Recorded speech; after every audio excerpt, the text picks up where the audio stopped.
Bonjour, je suis Frédéric Guérin, bienvenue sur la chaîne Photographie culinaire mais pas que.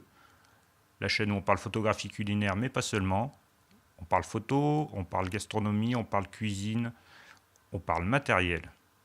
Aujourd'hui je vais vous présenter les raisons pour lesquelles j'ai choisi le 5D Mark IV.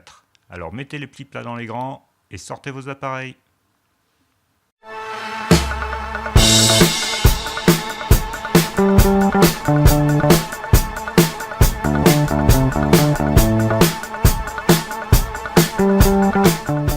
D'abord, je voudrais vous dire que ce ne sont que mes critères de choix qui correspondent à mon utilisation. Ça ne veut pas dire que l'appareil est l'appareil universel, que c'est le meilleur. Ça veut dire simplement que c'est celui qui correspond à mon utilisation et c'est celui qui aujourd'hui lui correspond le mieux. À la fin de cette vidéo, je vous expliquerai pourquoi je n'ai pas choisi d'autres appareils excellents aussi, donc le Nikon D810 et le Sony Alpha 7R 2, voilà, qui sont aussi de très bons matériels. Alors, pourquoi le 5D Mark IV ? Eh bien, c'est un appareil que je n'aurais sans doute pas choisi si je faisais seulement de la photo culinaire, mais je fais pas mal de types de photos différentes dans mon activité professionnelle.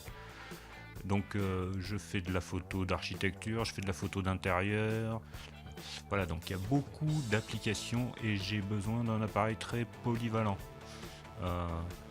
Voilà, donc cet appareil a la robustesse et la polyvalence dont j'ai besoin pour l'ensemble de mes activités.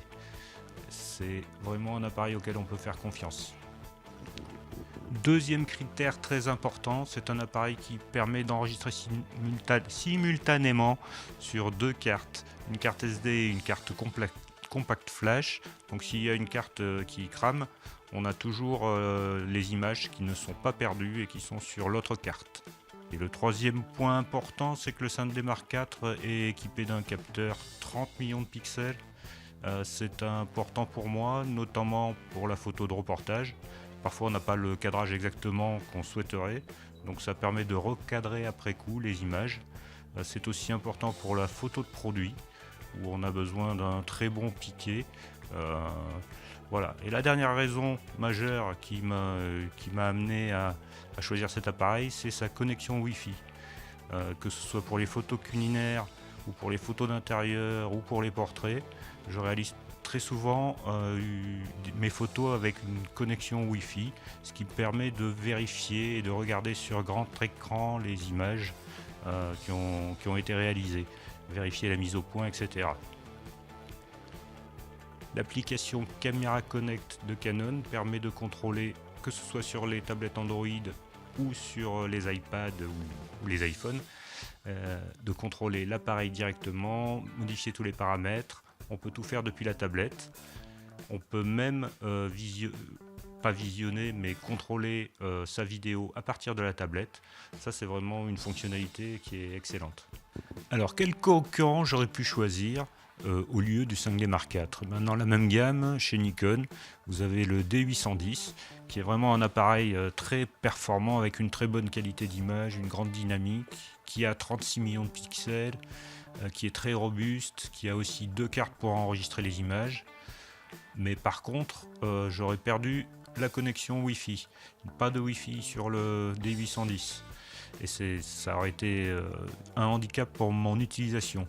Ensuite, l'autofocus en vidéo est moins performant sur l'appareil de Nikon. Et j'apprécie vraiment d'avoir un autofocus facile à utiliser sur le 5D Mark IV. Moi qui ne fais pas énormément de vidéos, c'est autant avoir un autofocus vraiment efficace quand on n'est pas un expert de la vidéo.